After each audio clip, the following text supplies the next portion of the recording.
Está no ar a Voz do Brasil. As notícias do governo federal que movimentaram o país no dia de hoje. Olá, boa noite. Boa noite para você que nos acompanha em todo o país. Quarta-feira, 9 de abril de 2025. Vamos ao destaque do dia: educação. Cresce o número de alunos no tempo integral em todas as etapas de ensino da rede pública brasileira em 2024. Educação profissional e tecnológica também mostra aumento. Foram 229 mil novas matrículas no ensino público ano passado. Os números fazem parte do censo escolar divulgado hoje pelo Ministério da Educação. Graciele Bittencourt.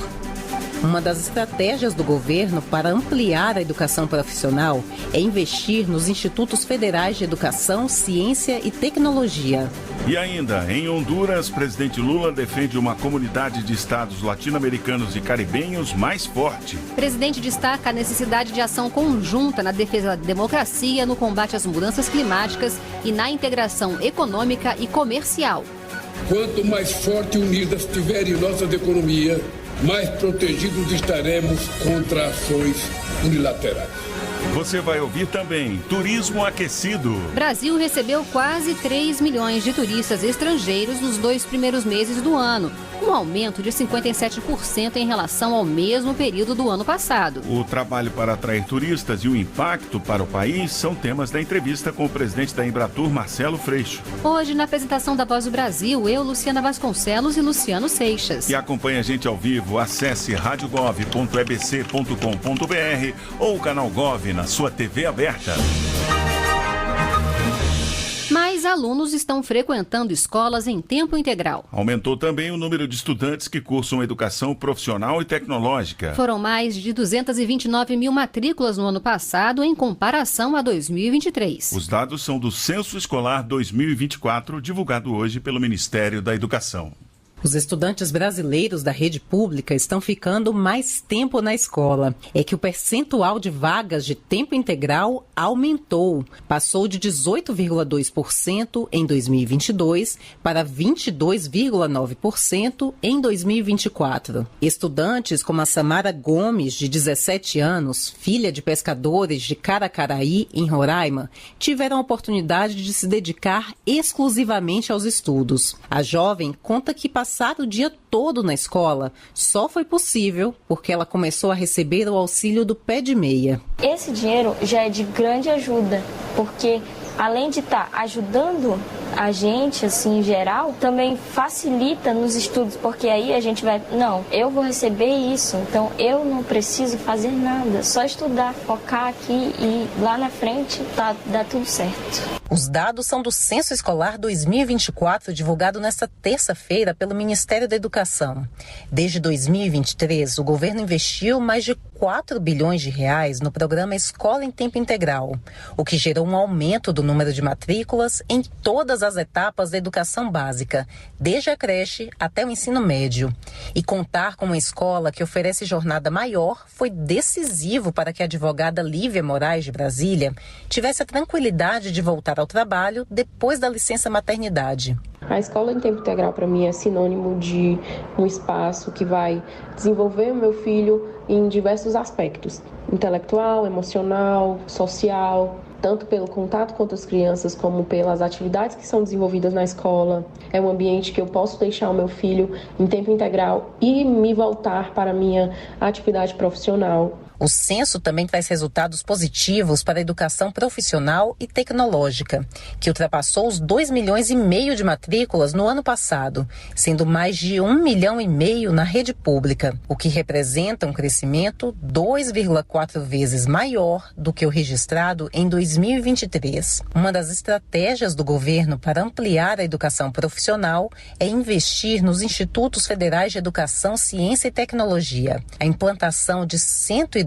novos campi dos IFES foi incluída no novo Programa de Aceleração do Crescimento, com um investimento previsto de mais de 2 bilhões de reais. E é justamente em um Instituto Federal do Paraná que a estudante do 3º ano do ensino médio, Gabriela Rodrigues, faz o curso de petróleo e gás. Ela sonha em trabalhar na indústria. Eu acho que é um grande incentivo o curso de petróleo e gás para você acabar trabalhando na área industrial, na parte da Petrobras e áreas parecidas, pelo curso ser muito amplo nessa área. O Ministério da Educação também investiu 144 milhões de reais no ano passado para oferecer 60 mil novas vagas de cursos técnicos de ensino médio na modalidade tempo integral, em parceria com os estados. O ministro da Educação, Camilo Santana, ressaltou a importância do censo escolar na criação e avanço de políticas públicas. Quando a gente cria o programa de escola tempo integral, uma lei federal, com meta de 1 milhão de novas matérias, é baseado no resultado do censo. Quando a gente cria um programa como o Pé de Meia, é baseado no censo escolar, é baseado nos dados que a gente tem. Mais informações sobre o Censo Escolar 2024 podem ser acessadas pelo site do Instituto Nacional de Estudos e Pesquisas Educacionais Anísio Teixeira, no endereço gov.br/INEP. Reportagem Graciele Bittencourt.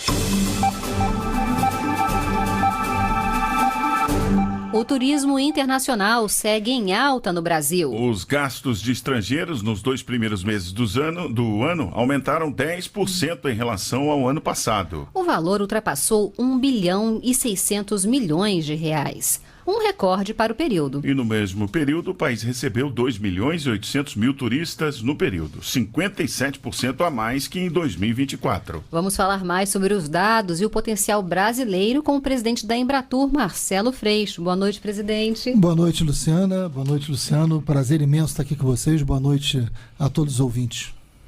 Presidente, a gente vai começar falando sobre esses dados que a gente acabou de falar, que mostram o aumento do turismo internacional no país. E como é que a Embratur vem colaborando para esse resultado e para a vinda desses estrangeiros para cá?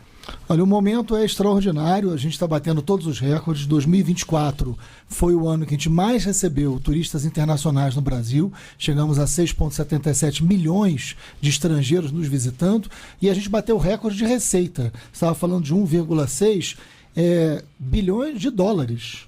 Não é de real, é de dólares. E é importante dizer, nós batemos em 2024, durante todo o ano, 7,3 bilhões de dólares. Isso significa, Luciano e Luciana, emprego e renda na veia. É geração de emprego, e é o primeiro emprego de muita gente. Quando a gente está falando do turismo, a gente pensa em quem viaja, mas tem que pensar em quem recebe.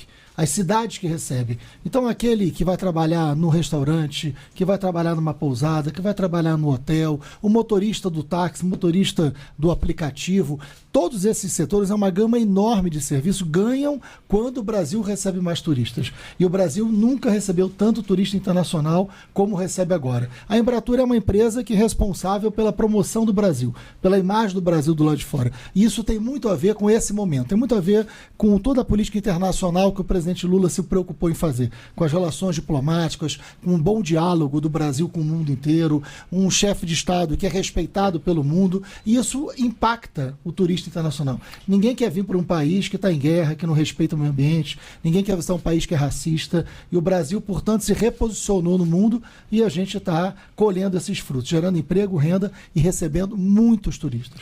Tem um dado interessante, né, presidente? Cerca de 95% dos negócios do mercado turístico brasileiro são de micro, pequenas e médias empresas, né? Esse pessoal está preparado para receber? Tá sim, e a gente está vendo isso nos números. E eu quero aproveitar para destacar a importância do Sebrae.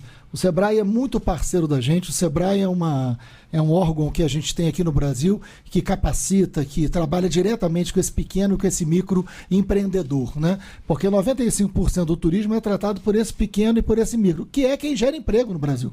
Quem gera emprego não é o grande empresário. Quem gera emprego no Brasil, a massa de empregados, é do pequeno e do microempreendedor. E o turismo trabalha exatamente com isso. Então, o turismo hoje é responsável por uma economia importante. 8% do PIB brasileiro hoje vem do turismo e o Brasil tem um enorme potencial.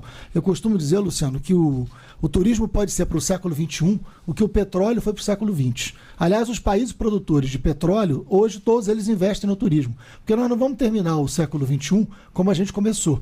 O planeta não resiste a isso. A gente precisa criar uma nova forma de desenvolver, uma nova forma de gerar emprego e renda. E o Brasil tem um potencial turístico extraordinário. A gente tem sol, a gente tem praia, a gente tem natureza, a gente tem gastronomia, a gente tem uma cultura. E é isso que o mundo está buscando. O mundo está buscando o que a gente tem de bom. Isso nos ajuda a fazer um Brasil melhor. O Brasil não tem que ser bom para o turista. O Brasil tem que ser bom para o turista e bom para quem vive aqui. Então eu quero um Brasil bom para receber, porque eu quero um Brasil bom para viver, para criar meus filhos e meus netos, né? Então por isso que o turismo nos ajuda também a ter um Brasil melhor. E tem gente disposta também, né, para a gente trabalhar com isso tudo.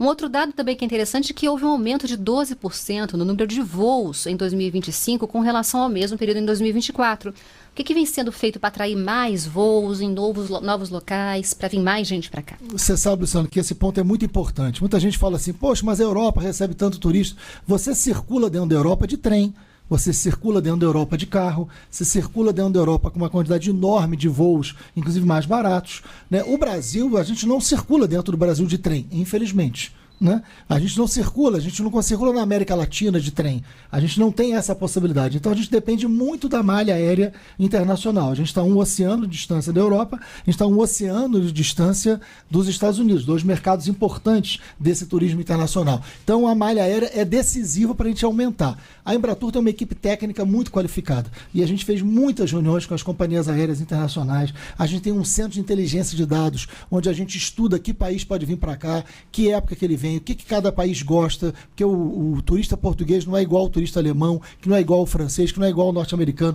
Então a gente sabe perfeitamente o que esses turistas querem do Brasil e a gente oferece, porque o Brasil tem de tudo, né? O Brasil é extraordinário. O Brasil tem todas essas possibilidades que nenhum país tem. Então a gente consegue oferecer o Brasil que eles querem e a gente amplia isso. E isso a gente cresceu. Só para você ter uma ideia, em 2024 a gente cresceu a malha aérea internacional em 18%. O mundo cresceu 10%. A gente cresceu 18%. E crescemos em todas as regiões, não foi só Sudeste, não foi só Nordeste, em todas as regiões. Então o Brasil está crescendo em todos os lugares, gerando emprego e renda e com cada vez mais voo para cá. Claro que a gente quer os voos mais baratos também, esse é um processo que a gente está na luta.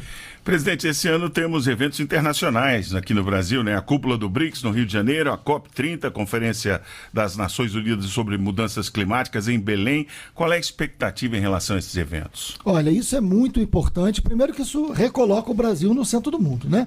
Nós já fizemos o G20, nós vamos receber BRICS, a gente vai ter a COP30. Isso mostra que o Brasil deixou de ser um pária, né? O Brasil deixou de ser um país descartado, né? Aliás, é muito importante, só para dar um exemplo de como é importante essa relação diplomática e a liderança do presidente Lula. A França é o país da Europa que mais emite turistas da Europa para o Brasil. É a França, não é nem Portugal. Portugal vem em segundo. Então a França é um mercado muito importante, é uma população que gosta de vir ao Brasil. A França tinha relações diplomáticas conflituosíssimas com o Brasil no governo passado. Ofensas à primeira-dama francesa, a gente lembra do que aconteceu.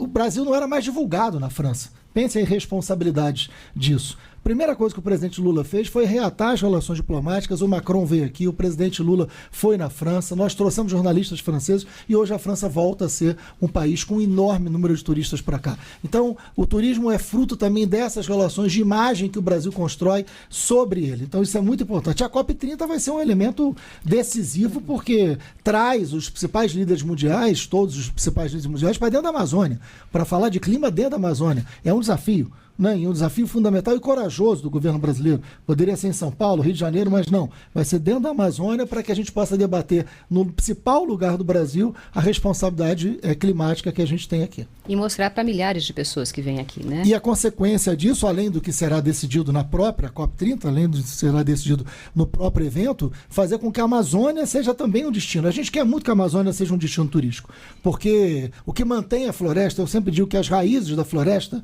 são os povos originários. A floresta hoje está de pé, não é por causa da natureza só, é por causa dos povos originários. E esses povos são de alternativa. Se a gente combate um garimpo ilegal, a gente tem que criar uma atividade legal. E essa atividade legal pode e deve ser o turismo. O turismo é a grande solução como um modelo de desenvolvimento para o século XXI, principalmente na Amazônia. Então a COP30 tem esse desafio também, né, de fazer com que a Amazônia seja um destino para aqueles que têm responsabilidade climática visitarem e a gente gerar emprego e renda lá também.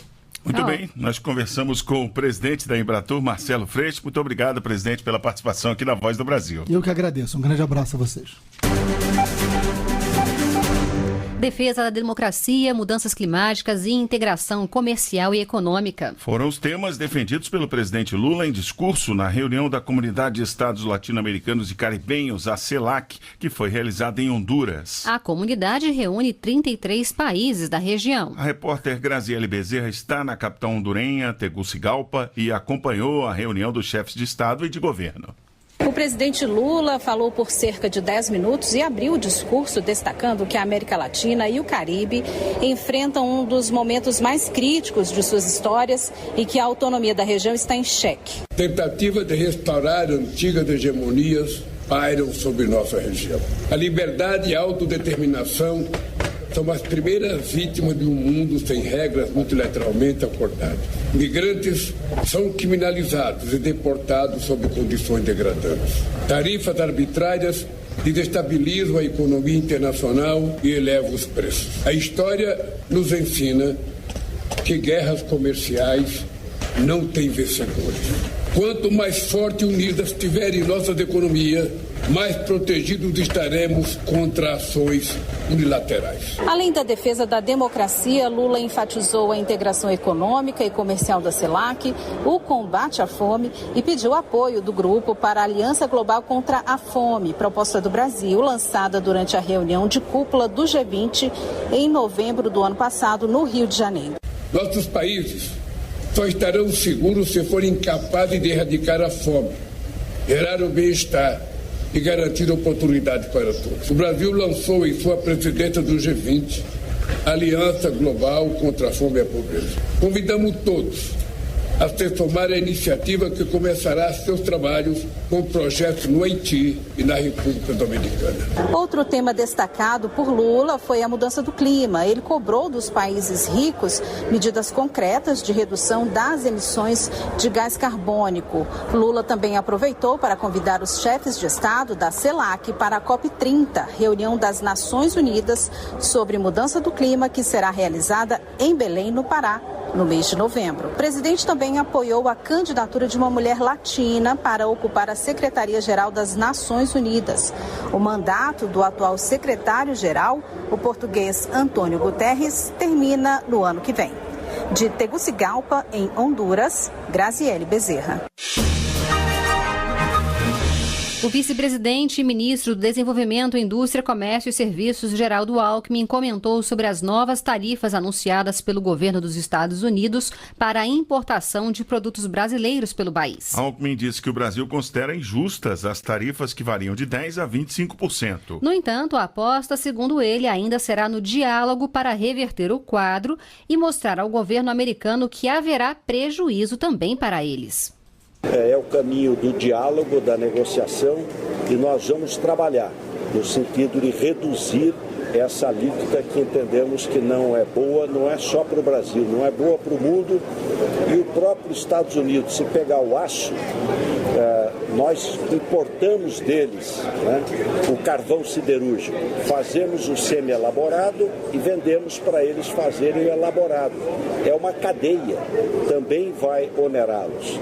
Geraldo Alckmin participou hoje do lançamento da pedra fundamental de uma nova fábrica na cidade de Inocência, em Mato Grosso do Sul. A empresa vai produzir 3.500.000 toneladas de celulose branqueada. A operação está prevista para ter início no final de 2027. Faz parte de um projeto maior de uma empresa privada que pretende investir 4 bilhões e 600 milhões de dólares no Brasil. Após o evento de lançamento da nova fábrica, o vice-presidente destacou que ela vai gerar 14 mil empregos durante a construção e depois 6 mil empregos permanentes. Segundo Alckmin, a previsão é que a indústria venda para outros países, contando com o Fundo Garantidor de Exportações e o Portal Único de Exportações, criados pelo governo brasileiro para estimular esse tipo de investimento no país. O acordo de livre comércio firmado entre Mercosul e União Europeia, segundo Geraldo Alckmin, também tem sido um fator de estímulo aos investimentos de empresas exportadoras do Brasil, assim como ações do governo que garantem a segurança para quem quer atuar no mercado brasileiro. Nós tivemos só nessa semana, nesses 3 dias, segunda, terça e quarta, 65,4 bilhões de investimentos confirmados no Brasil. Porque o país tem estabilidade, previsibilidade e, com a reforma tributária, eficiência econômica. Ele impulsiona investimento e impulsiona o comércio exterior.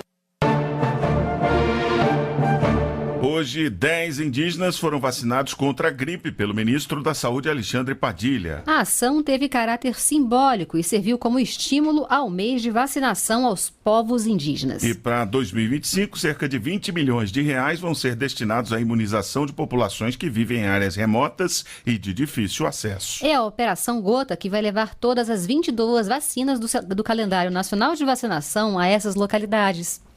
Na maior mobilização indígena do país, o acampamento Terra Livre, que acontece em Brasília, o ministro da Saúde, Alexandre Padilha, vacinou contra a gripe lideranças indígenas. Segundo o ministro, a imunização é uma forma de proteger a saúde e a cultura dos povos originários. Proteger a vida dos povos indígenas é proteger a diversidade, mas proteger um território que é muito importante para todo o povo brasileiro. E a vacina é uma das primeiras medidas de proteção. O Programa Nacional de Imunizações garantiu cerca de 20 milhões de reais para a Operação Gota 2025. A ação prevê vacinar populações que vivem em áreas remotas e de difícil acesso, como regiões de fronteira e comunidades indígenas, ribeirinhas, quilombolas e rurais na Amazônia Legal. Serão disponibilizadas todas as 22 vacinas do calendário nacional de vacinação, com exceção da vacina contra a dengue, que não está recomendada para áreas remotas e de difícil acesso. O ministro Alexandre Padilha explica como esse trabalho é realizado. Para essa vacinação, o Ministério da Saúde faz uma verdadeira operação em todo o país, envolvendo helicóptero, aeronaves, cadeia de frio móvel, energia solar, profissionais de saúde espalhados por todas as terras indígenas do nosso país, os médicos do Mais Médicos. Hoje todos os distritos sanitários especiais indígenas têm médicos através do programa Mais Médicos. Tudo isso ajuda muito que a gente possa garantir a vacinação. E a vacina fica o ano inteiro entre os povos indígenas, exatamente para a gente não perder a oportunidade vacinal em nenhum momento. Criada há 32 anos, a Operação Gota leva vacinas, medicamentos e equipes de saúde aos lugares mais remotos do país. Reportagem Pablo Mundim. O Gov.br possui atualmente mais de 166 milhões de usuários. E com a conta, o cidadão pode acessar os serviços, como o SUS, se inscrever no Enem, o Exame Nacional do Ensino Médio, consultar a CNH ou a Carteira de Trabalho Digital. E agora você pode aumentar a segurança da conta Gov.br no computador. Vamos saber como. Usuários do Gov.br agora podem aumentar a segurança de suas contas com a nova funcionalidade de gestão de métodos de acesso e recuperação. A ferramenta disponível apenas para computadores permite ao cidadão bloquear os métodos que não utiliza, como acesso por banco ou certificado digital, para reduzir os riscos de fraude. Segundo o Ministério da Gestão e da Inovação, mais de 166 milhões de pessoas já utilizam o Gov.br para acessar serviços como INSS, FIES, Enem e Carteira de Trabalho Digital. A ideia é dar mais controle ao usuário sobre as formas de autenticação disponíveis em sua conta. Para ativar essa função, é preciso ter uma conta nível prata ou ouro e habilitar a verificação em 2 etapas. O recurso exige um código gerado pelo aplicativo gov.br toda vez que o usuário tentar acessar um serviço, para garantir mais uma barreira contra uso indevido. Quem perder o acesso aos métodos liberados deverá acionar o suporte técnico pelo site gov.br/atendimento. A recomendação é revisar as configurações de segurança com frequência para manter a conta sempre protegida. Em Brasília, Claudimário Carvalho. E essas foram as notícias do Governo Federal. Uma realização da Secretaria de Comunicação Social da Presidência da República. Com produção da empresa Brasil de Comunicação. Fique agora com o Minuto do TCU. Em seguida, as notícias do Poder Judiciário e do Congresso Nacional. Boa noite. Boa noite para você e até amanhã. A Voz do Brasil. Governo Federal. Minuto do TCU. O Tribunal de Contas da União fez auditoria para avaliar a eficiência dos hospitais do SUS entre 2019 e 2024. A média geral de eficiência no período variou entre 32% e 50%. A fiscalização aponta que as unidades que têm gestão compartilhada entre estados e municípios têm mais problemas, como dificuldades administrativas e de tomada de decisão. Também se observou que hospitais maiores são mais eficientes e aproveitam melhor os recursos disponíveis. O TCU destacou ainda as diferenças regionais. O Norte e o Nordeste apresentaram menor desempenho em comparação ao Sudeste. Os principais problemas identificados foram a subutilização de leitos, salas e profissionais. A auditoria vai apoiar os gestores com diagnósticos, alertas e boas práticas para melhorar a gestão hospitalar. Saiba mais em tcu.gov.br. TCU – Fiscalização a serviço da sociedade.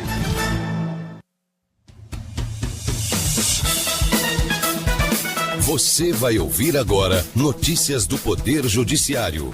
STF valida a lei paulista que pune empresas por trabalho escravo. STJ anula provas contra a médica acusada de antecipar mortes em UTI, mas mantém ações penais. Justiça condena ex-prefeito de Nova Friburgo, no Rio de Janeiro, e outras 2 pessoas por desvio de verbas da tragédia da região serrana em 2011. Boa noite, eu sou Ariana Fonseca. E eu sou Walter Lima. Supremo Tribunal Federal valida parcialmente Lei de São Paulo, que prevê a cassação da inscrição no cadastro de contribuintes do ICMS de empresas que façam uso de trabalho escravo. A ação foi proposta pela Confederação Nacional do Comércio de Bens, Serviços e Turismo, a CNC. Marcelo de la Libera. Na sessão desta quarta-feira, o plenário do Supremo Tribunal Federal considerou constitucionais os dispositivos questionados da Lei de São Paulo, que impõe punições tributárias a empresas produtoras ou comercializadoras de produtos que exploram trabalho escravo ou análogo à escravidão. No entanto, os ministros decidiram que a responsabilização do comerciante exige procedimento administrativo com direito de contraditório e ampla defesa e comprovação de que ele sabia ou tinha como suspeitar que a origem dos produtos adquiridos era proveniente de trabalho escravo. A mesma lógica se aplica ao artigo que trata da penalização de sócios da empresa. Já o prazo da cassação da inscrição no cadastro do ICMS deve ter o limite máximo de 10 anos. STJ anula provas contra a médica acusada de antecipar a morte de pacientes em UTI de hospital no Paraná. Mas as ações penais contra a profissional foram mantidas. Fátima Uchoa. A médica responde a mais de 80 investigações e ações penais por homicídio doloso qualificado, acusada de antecipar a morte de pacientes na UTI do Hospital Evangélico de Curitiba entre 2006 e 2013. Segundo os autos, uma única decisão judicial teria autorizado a apreensão de 1.670 prontuários de pacientes que morreram no período. Na quinta turma do STJ, prevaleceu o voto do ministro Joel Ilan Paciornik, para quem o simples fato de os processos terem um elemento probatório comum não significa que todos têm a mesma fragilidade probatória. Assim, as provas declaradas nulas devem ser desconsideradas e novas decisões devem ser proferidas pelos juízos competentes. Trabalhador que ficava com o celular e notebook de banco durante plantão receberá por horas de sobreaviso. Para a primeira turma do TST, ele tem direito porque ficava disponível para o trabalho fora do horário normal. Larice de Paula. Ao ser demitido do Itaú Unibanco, o analista de sistemas disse que nos plantões ele ficava com o celular e o notebook do banco, pois podia ser acionado para resolver problemas fora do horário de trabalho. O empregado pediu que esse tempo à disposição da empresa fosse remunerado, o que foi aceito pela primeira turma do Tribunal Superior do Trabalho. TSE mantém multa aplicada ao prefeito de Viseu, no Pará, Cristiano Dutra Vale. Ele foi condenado por fazer propaganda com promoção pessoal durante período proibido antes das eleições de 2024. Estevão Furtado. O caso começou com uma denúncia do partido PSD, que mostrou provas de que a imagem do prefeito era divulgada no site da prefeitura em período proibido. O Tribunal Superior Eleitoral entendeu que a simples manutenção da publicidade no site já era irregular e manteve a multa aplicada pelo Tribunal Regional Eleitoral do Pará. Ex-prefeito de Nova Friburgo, no Rio de Janeiro, e outras 2 pessoas são condenadas por desvio de verbas. Cada réu terá que ressarcir os cofres públicos em R$171 mil. O ex-prefeito e o ex-secretário municipal também foram condenados a 9 anos de prisão, mas ainda podem recorrer. João Américo. De acordo com a ação movida pelo Ministério Público Federal, o ex-prefeito Dermeval Barbosa Moreira Neto, o ex-secretário municipal José Ricardo Carvalho de Lima e um empresário foram condenados pelo desvio de verbas públicas destinadas ao socorro de vítimas de uma tragédia ambiental na região serrana do Rio de Janeiro em 2011. Segundo as investigações, os réus se aproveitaram do estado de calamidade pública decretado após a tragédia para justificar contratações diretas sem as devidas licitações. Você acompanha outras notícias do Poder Judiciário em 104,7 FM para o Distrito Federal e em torno. Ou pelo canal 1.3 da TV aberta em Brasília. Ouça também pelo TuneIn de qualquer lugar do mundo. E baixe agora o TV Justiça Mais, disponível na loja de aplicativos do seu celular. Uma boa noite. E até amanhã. Notícias do Poder Judiciário, uma produção da Rádio Justiça, Supremo Tribunal Federal.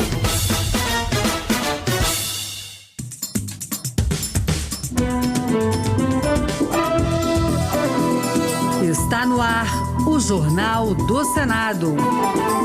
Eu sou Paula Groba e estes são os destaques de hoje do Jornal do Senado, que começa agora. Aprovado o projeto que endurece penas para roubo de cabos de energia e telefonia. Ministro da Justiça defende ação conjunta para combate ao crime organizado. Avança projeto que prevê identificação e controle de devedor recorrente ou contumaz.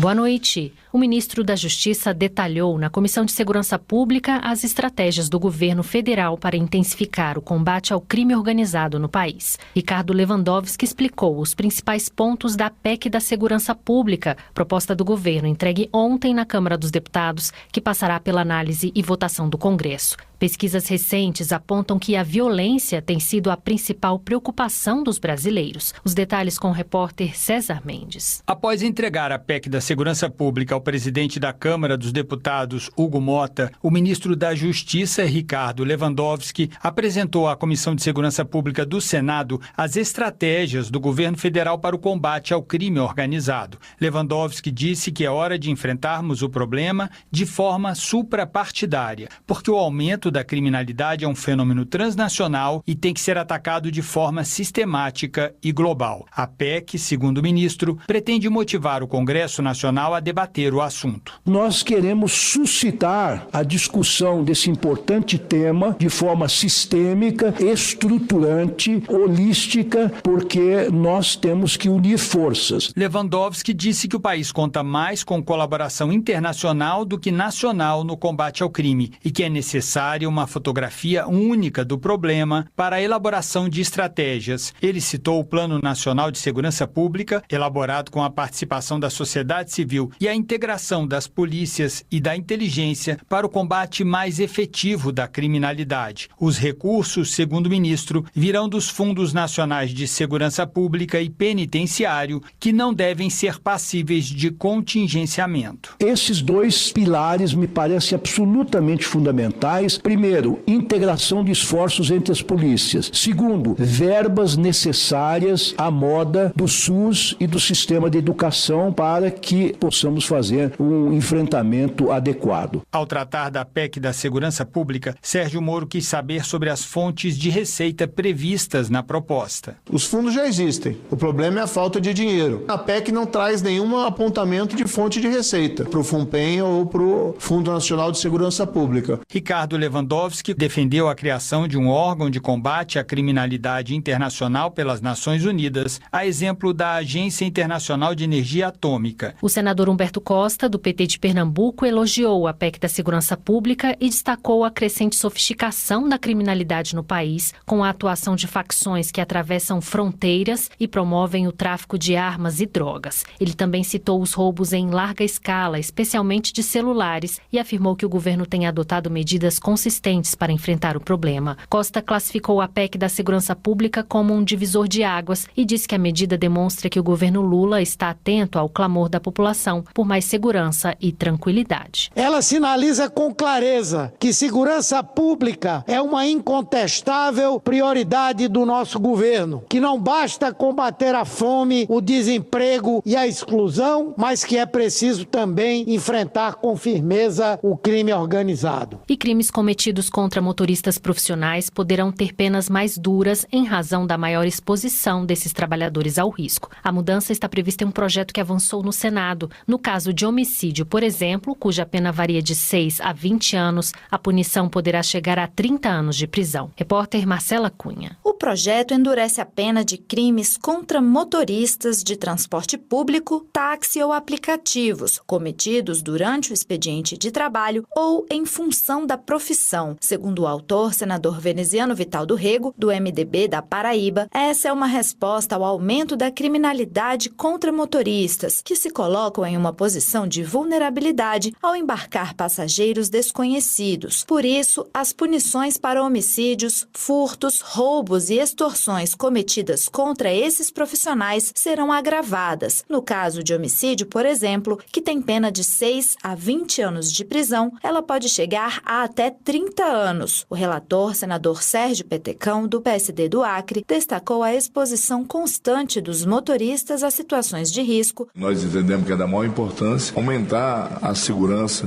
dos nossos motoristas, principalmente o pessoal que está no dia a dia na rua aí batalhando. O texto segue para análise da Comissão de Constituição e Justiça.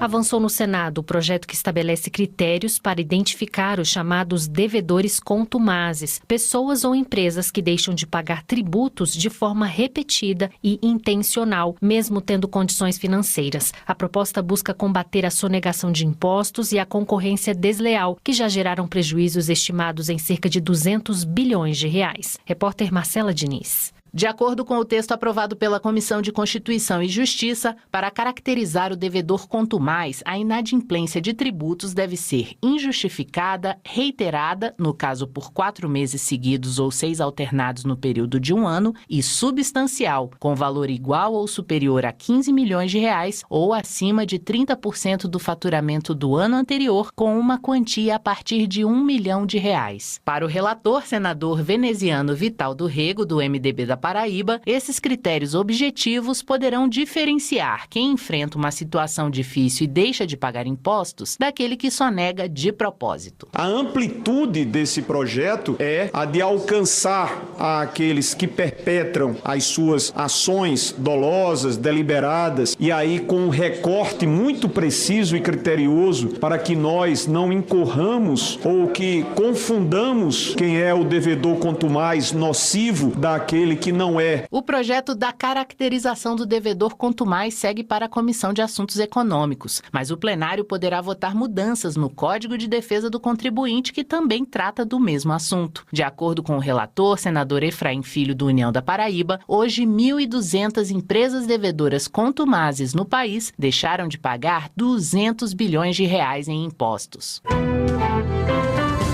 O senador Jorge Cajuru, do PSB de Goiás, criticou a declaração do deputado federal Gilvan da Federal, que afirmou desejar a morte do atual presidente da República. Cajuru se posicionou contra esse tipo de fala e questionou se o deputado merecia punição. Sobre o assunto, o senador Omar Aziz, do PSD do Amazonas, argumentou que falas como as do deputado não contribuem com o país e reforçam a necessidade de disponibilizar segurança para quem já ocupou a presidência da República. Segundo Aziz, o cargo lida com segredos de Estado e informações privilegiadas, o que justifica a maior proteção. Todos que foram presidentes têm que ter segurança porque é uma questão de Estado, não é uma questão pessoal, não é uma segurança particular. Ele tem segredos de Estado e essa pessoa tem que ser protegida. E o plenário aprovou o aumento das penas para furto e roubo de cabos de energia elétrica e de telecomunicações, que poderão ultrapassar 12 anos de prisão. O projeto também dobra a punição para quem compra ou revende esse tipo de material furtado e isenta as concessionárias de responsabilidade por interrupções no serviço causadas por esses crimes. Repórter Érica Christian.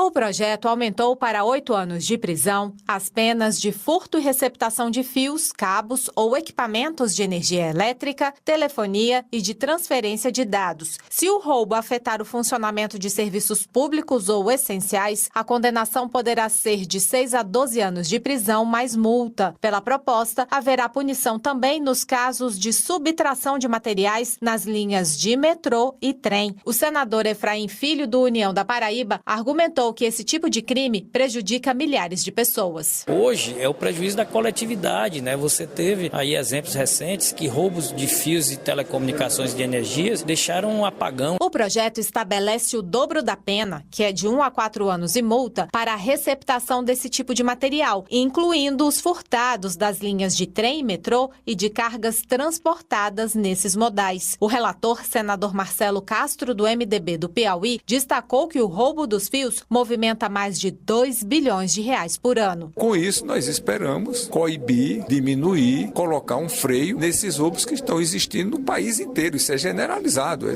do Amazonas ao Rio Grande do Sul. O projeto, que volta para a Câmara dos Deputados, também pune as empresas que adquirirem material furtado. Por outro lado, livra as concessionárias de sanções e obrigações se a interrupção dos serviços for consequência desse tipo de crime.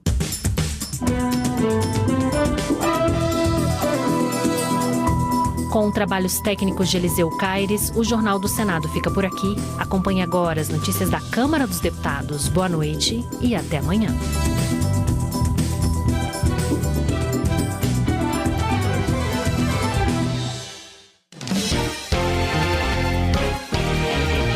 Jornal Câmara dos Deputados. Plenário obriga o SUS a realizar cirurgia e tratamento de fissura no lábio. Câmara aumenta a pena para crimes contra Judiciário e Ministério Público. Bancadas analisam plano de segurança pública lançado pelo governo.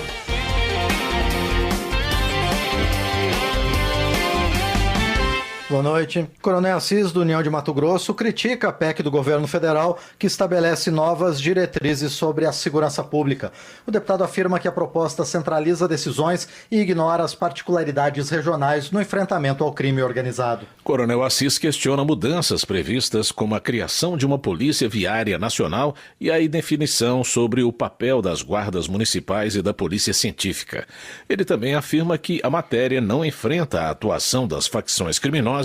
Para ele, o principal problema da segurança. Flávio Nogueira, do PT do Piauí, defende a aprovação da PEC da Segurança Pública, que estabelece um plano nacional coordenado pela União e executado pelos estados. Ele afirma que o intuito da proposta é criar regras para impedir a interferência na autonomia dos governos estaduais. Flávio Nogueira argumenta que a iniciativa também busca enfrentar o crime organizado de forma articulada em todo o país.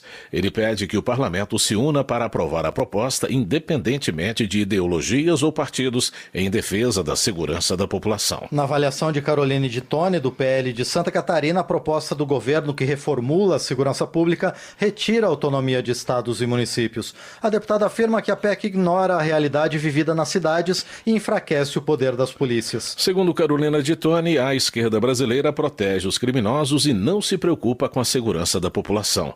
A parlamentar afirma que a principal intenção do governo é centralizar o poder em Brasília.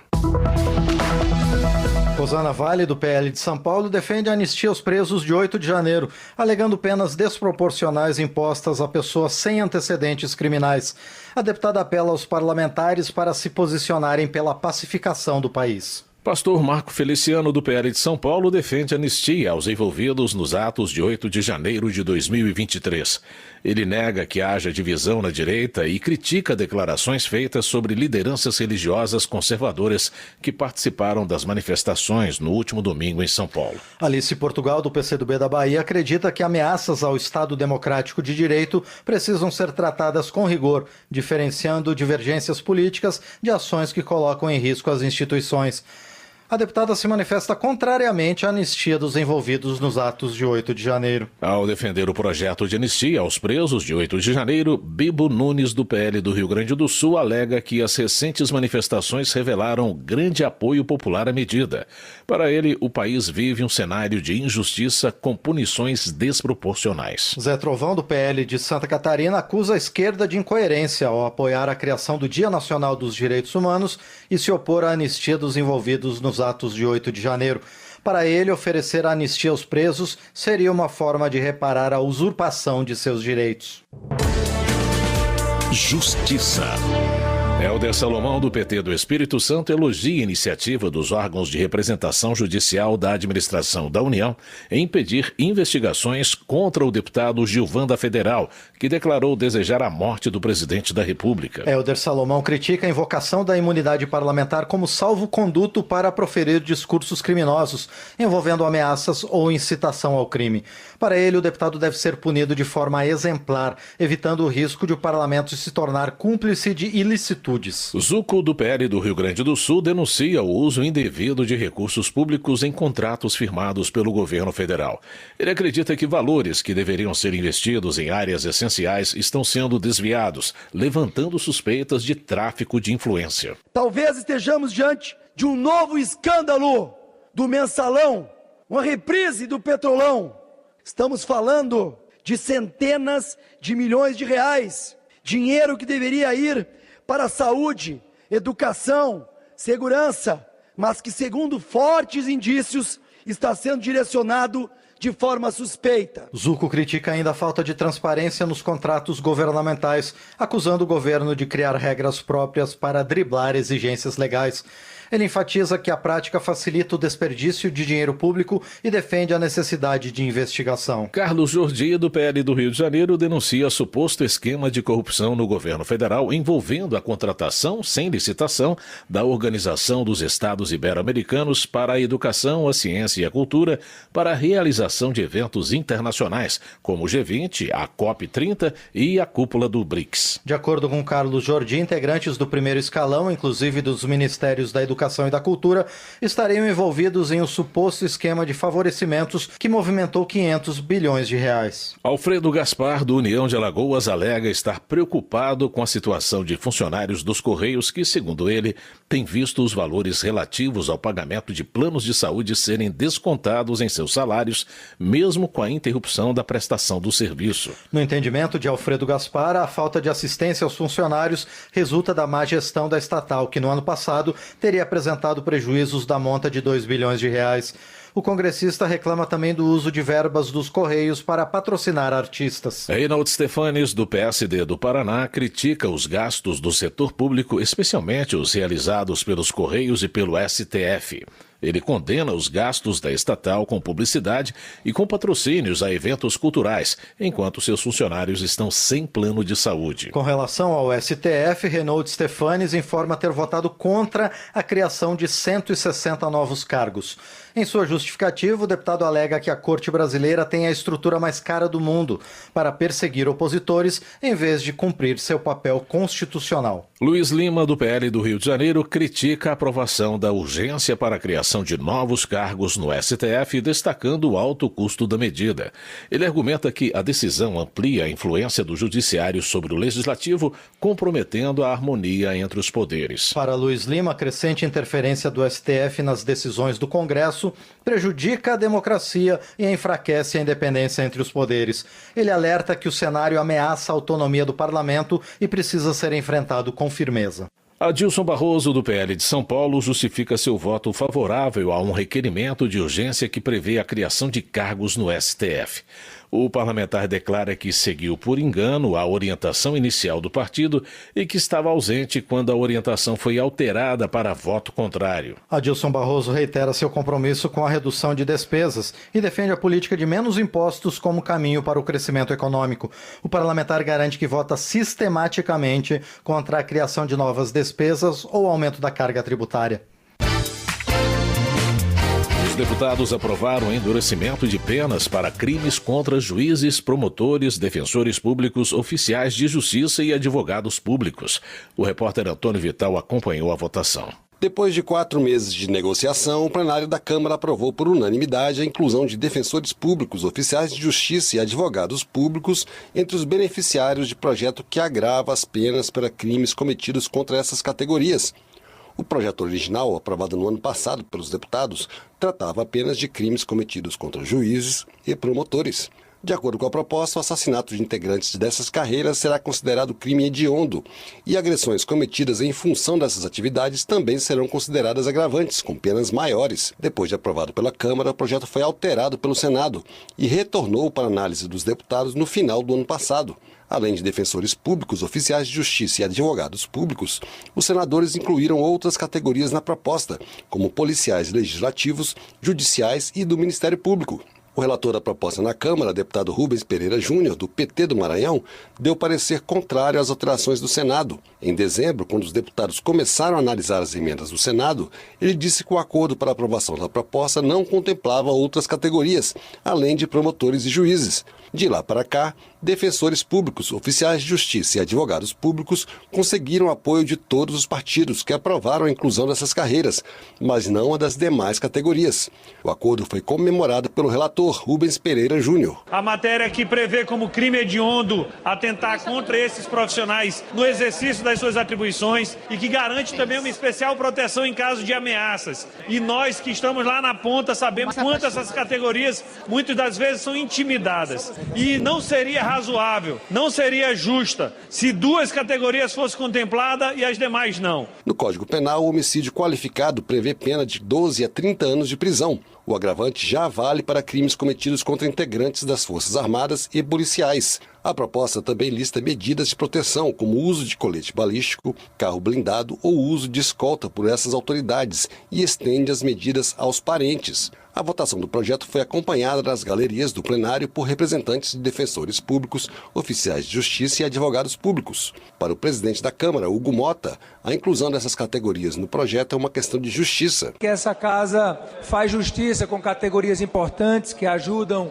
na atuação do Poder Judiciário como um todo e penso que podemos incluir também os oficiais de justiça, os defensores públicos, os advogados públicos, é uma maneira também de igualar as carreiras e reconhecer a importância desses homens e mulheres que estão por todo o Brasil ajudando no judiciário mais eficiente. O projeto que agrava as penas para crimes cometidos contra juízes, promotores, defensores públicos, oficiais de justiça e advogados públicos seguiu para a sanção presidencial e pode virar lei.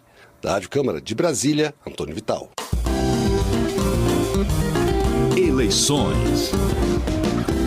Delegada Catarina, do PSD de Sergipe, valoriza a participação feminina na política, usando como exemplo de liderança a primeira chapa 100% feminina eleita para administrar Pernambuco, com destaque para as ações de impacto social e o crescimento econômico do Estado. Segundo a delegada Catarina, as mães de 114 mil famílias lideradas por mulheres atendidas pelo programa Mães de Pernambuco e a distribuição de mais de 850 mil refeições pelas cozinhas comunitárias refletem o olhar feminino sobre o outro e o compromisso do PSD com pautas sociais. Trabalho. Dr. Zacarias Calil, do União de Goiás, defende a criação do Exame Nacional de Proficiência Médica para avaliar conhecimentos, habilidades e conduta ética dos profissionais recém-formados. A ideia, segundo ele, é garantir qualidade e segurança para os pacientes. O deputado também critica a abertura indiscriminada de cursos de medicina sem infraestrutura adequada. Dr. Zacarias Calil ressalta que essa prática compromete a formação médica e reforça a importância de regulamentações rigorosas para proteger a saúde pública. Economia. Clodoaldo Magalhães, do PV de Pernambuco, destaca que em 2024 o BNDES liberou cerca de 277 bilhões de reais em financiamentos. Ele afirma que a retomada da industrialização por meio dos investimentos representa a geração de empregos qualificados e aumento da produção com valor agregado. Clodoaldo Magalhães também ressalta que a taxa de inadimplência do BNDES é de apenas 0,001%, a menor do sistema financeiro. Ele elogia a eficiência do banco e defende a continuidade da expansão do crédito como ferramenta estratégica para o crescimento sustentável do país. Desenvolvimento regional. Gilson Daniel, do Podemos, menciona os investimentos realizados pelo governo do Espírito Santo nos municípios capixabas. Ele lembra que o equilíbrio fiscal e a boa gestão dos recursos garantem avanços na infraestrutura, geração de empregos e qualidade de vida para a população. Gilson Daniel também ressalta os avanços na segurança pública com redução de homicídios e fortalecimento das forças policiais. Além disso, ele aponta que o Estado se destaca nacionalmente na educação, oferecendo um bom ensino médio e investindo na qualificação dos jovens. Paulão do PT alerta para o desabastecimento de água em diversos municípios de Alagoas após a concessão da Casal, empresa de saneamento do Estado, à iniciativa privada. Ele afirma que as empresas que assumiram a gestão, apesar de continuarem cobrando a população, não prestam bom serviço. Paulão informa que solicitou ao Ministério Público e à Defensoria Pública a adoção de medidas legais contra as concessionárias, como a assinatura de termos de ajustamento de conduta para a retomada do abastecimento. Ele lembra que o acesso à água é um direito da população. O Aeroclube de Canela, no Rio Grande do Sul, recebeu notificação da Infraero para deixar o aeroporto da cidade após não pagar o aluguel pelo espaço. No entanto, Pompeu de Matos, do PDT, salienta que o Aeroclube não tem fins lucrativos e presta serviços relevantes à comunidade. Pompeu de Matos lembra que o Aeroclube foi importante no auxílio às vítimas das enchentes no Rio Grande do Sul. O deputado reforça que a associação tem uma importância estratégica e social para a Serra Gaúcha e para o ensino da aviação. Direitos Humanos. O escolto do PT da Paraíba chama atenção para a desnutrição de idosos, tema de audiência pública na Comissão de Defesa dos Direitos dos Idosos. O deputado reforça que o problema reduz a qualidade de vida de pessoas acima de 60 anos. Luiz Couto observa ainda que a desnutrição nessa fase vai além da fome. Segundo o congressista, ela envolve isolamento, pobreza, doenças crônicas e limitações físicas, necessitando da observação atenta de familiares e de profissionais da saúde. Saúde. O plenário aprovou projeto que obriga o SUS a realizar cirurgia reparadora e tratamento pós-cirúrgico de lábio leporino. O repórter Marcelo Larcher tem mais detalhes da medida. A Câmara dos Deputados aprovou o projeto que obriga o Sistema Único de Saúde, o SUS, a realizar cirurgia reparadora do lábio leporino ou fenda palatina. A proposta também prevê tratamento pós-cirúrgicos para todos os casos. Entre as ações que passam a ser obrigatórias no SUS estão atendimento com fonoaudiólogo, reeducação oral e acompanhamento psicológico, quando necessário. Lábio leporino e fenda palatina são problemas congênitos que ocorrem durante o início do desenvolvimento do embrião. A fenda é resultante da falta de tecido e músculo na região oral. Ela pode atingir somente o lábio superior ou estender-se até o palato, o chamado céu da boca. De acordo com a Organização Mundial de Saúde, a cada 650 crianças que nascem no Brasil, uma tem lábio leporino, o que significa 5.800 novos casos todos os anos. O projeto foi aprovado pela Câmara em 2019 e depois disso sofreu apenas mudanças de redação no Senado. As alterações receberam parecer favorável do relator, deputado Dr. Ismael Alexandrino, do PSD de Goiás. Para o relator, o projeto reduz as desigualdades no acesso ao tratamento, já que as famílias de baixa renda não têm condições de arcar com os custos da cirurgia e do acompanhamento multidisciplinar. Ismael Alexandrino disse que um tratamento imediato significa menos traumas para as crianças. Quanto mais tarde a criança demora para operar, mais problemas acarreta, tanto do ponto de vista de desenvolvimento, de alimentação, de infecções de ouvido, como também de bullying nas escolas e aspectos psicológicos e psicossomáticos. Então isso justifica um projeto extremamente meritório e que garante a essas crianças e essas famílias que têm uma formação congênita. O projeto prevê que os casos identificados, seja no pré-natal, seja logo após o nascimento, serão imediatamente encaminhados para o tratamento cirúrgico. Para o autor da proposta, o deputado Darley de Deus Hinterhouse, do PSD do Rio Grande do Sul, o atendimento imediato a casos como este será determinante na vida de muitas crianças e de suas famílias. Um projeto que vai fazer diferença na vida de milhares e milhares de famílias em todo o Brasil. Hoje nós temos 1 a cada 500 crianças com esse problema, com essa necessidade de fazer uma cirurgia. O projeto que obriga o SUS a realizar cirurgia reparadora de lábio leporino ou fenda palatina seguiu para a sanção presidencial e já pode virar lei. Da Rádio Câmara de Brasília, com informações de Antônio Vital, Marcelo Larcher. Augusto Púpio, do MDB do Amapá, celebra a aprovação de projeto que garante tratamento para pessoas com fissura lábio-palatina. O deputado, porém, critica o uso do termo lábio leporino no texto da proposta por ser considerado, de acordo com a medicina, ultrapassado e pejorativo. Augusto Púpio lamenta a lentidão do processo legislativo e questiona quantos futuros foram comprometidos durante a tramitação do projeto. Ele ressalta que no caso da fissura lábio-palatina, o atendimento deve ocorrer na fase certa do desenvolvimento para evitar prejuízos sociais e funcionais. Cultura. Otone de Paula, do MDB do Rio de Janeiro, repudia uma possível perseguição ao rapper Oruan por uma música que supostamente faz apologia ao crime.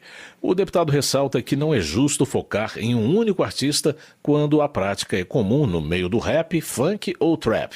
Otone de Paula questiona se a perseguição contra o músico poderia estar relacionada ao passado de seu pai, preso há anos por tráfico de drogas. O parlamentar critica a ideia de dar nomes de artistas a leis e pede igualdade de tratamento no meio jurídico. Turismo.